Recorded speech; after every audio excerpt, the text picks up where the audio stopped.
So I would like to start today by asking you guys kind of a weird question, and I'm gonna ask those of you who are comfortable to now get out of your seats and dance.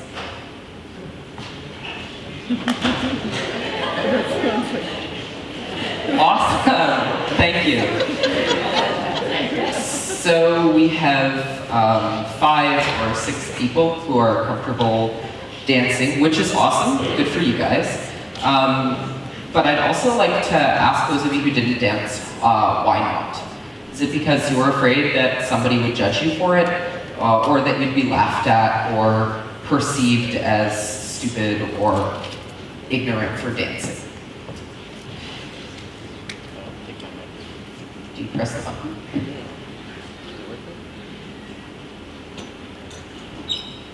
Just stand in front of that. Alright, so if you looked around when people were standing up and dancing, there were only about 5 or 6 of you out of all of you people who stood up and danced. So look around and see how many people are in this room. Only 5 or 6 of them got up to dance. And why is that?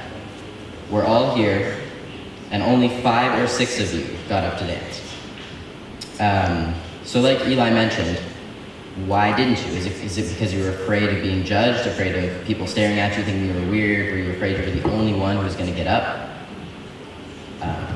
Our purpose here today is to change that. Why didn't you? Why can't you? My name's James Kennedy. And I'm Eli and and we're here on behalf of the Human Project core group. And we've been exploring the question, what does it mean to be human from an identity lens? So we want to see, how can we increase acceptance in our community? We want to expand diversity in the town of Riverview and change how we treat each other and how we see change and how we see minorities. So in this room, everybody has at least one thing that they can think about themselves that's different, something that they wouldn't want to share with other people, something that they might be embarrassed about and something that they would typically hide. If we all have those things and we're all afraid of other people judging those things, why do we judge at all? If we all have something different about ourselves that we're afraid of people judging, why are we judging other people? Why can't we all just be open about the things that are different about ourselves? Excellent. So this would be beneficial to increase, obviously, people being comfortable, coming to school and being comfortable, being able to go out in public and be themselves and not have to worry about what other people are thinking. We want everybody eventually to be able to get up in this room and dance and not have to worry about what everybody else is thinking, because everybody has something about themselves that they don't want to judge. So nobody really needs to judge in the first place.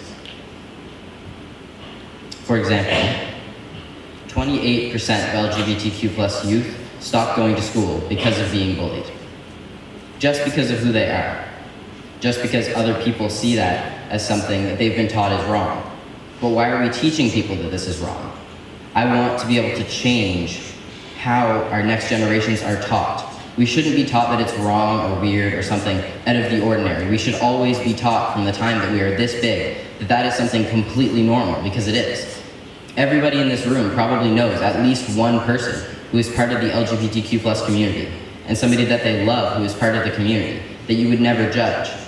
So we need to start teaching our young people that this is something absolutely, completely normal in life, because it is. It's so present in our lives. And 82% of LGBTQ plus youth have reported being bullied because of their identity. And why is that? If we all have something different about ourselves, why are we picking out each other's differences and harassing each other because of it? It's just not necessary at all, and it's really, really sad. And another absolutely shocking statistic that a lot of people would never think is that if the family of an LGBTQ plus youth person does not accept them, they're 8 times more likely to take their own life because of their identity and the judgment that they face on the daily. People are so worried about being judged that they would rather not be here at all. And that is so sad, because these people who have so much potential are taking their own lives every day because they are scared of what other people think, when we could all just keep our mouths shut and accept and love each other every day. So another statistic which has really unfortunately suffered at the hands of New Brunswick's lack of diversity is our multicultural and immigrant community.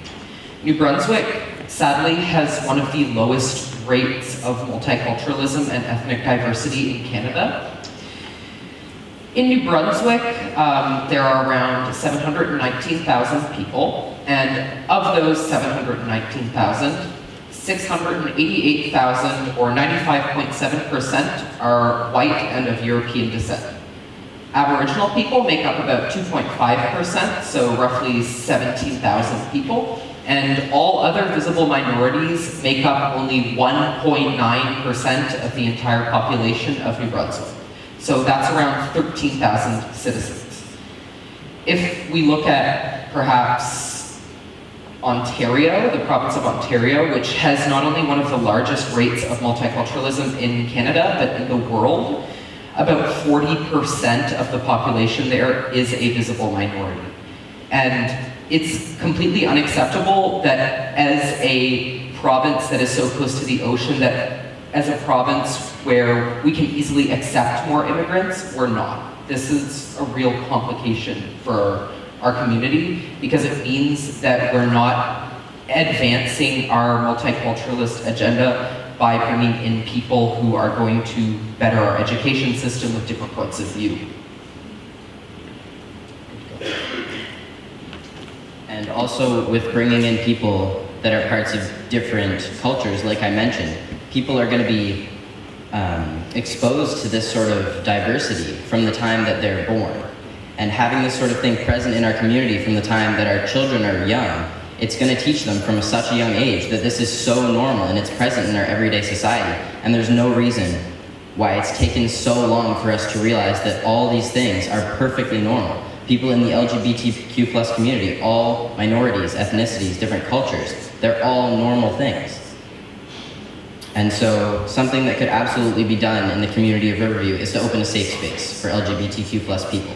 And this not only welcomes them into a group where they can feel safe and accepted, but also allies who need to learn more. Maybe they have a coworker, a family friend, a friend, somebody in their family, maybe it's their child or their parent who has recently come out to them, and they need answers to questions. This is a place where anybody can go to feel safe and accepted and receive the information that they need. And we do not have a safe space that I know of in Riverview. We do have one in Moncton. And I definitely think that Riverview should open up a safe space to have this sort of acceptance and education for people in the community. And also, another potential suggestion could be to change the PDCP curriculum that we have, which is quite outdated, and we need to teach people, like I said, from the time that they're school age, is these things are normal, and we need to educate people about them so they know how to go about it, and that they know they have the answers to their questions, and they know that these people are welcome. And also to have a social change come into place, because if we don't change, we can have all these organizations, but if our social change doesn't take place, there's no way that we're ever going to continue to accept each other. As long as we are accepting each other and ultimately opening minds and educating people.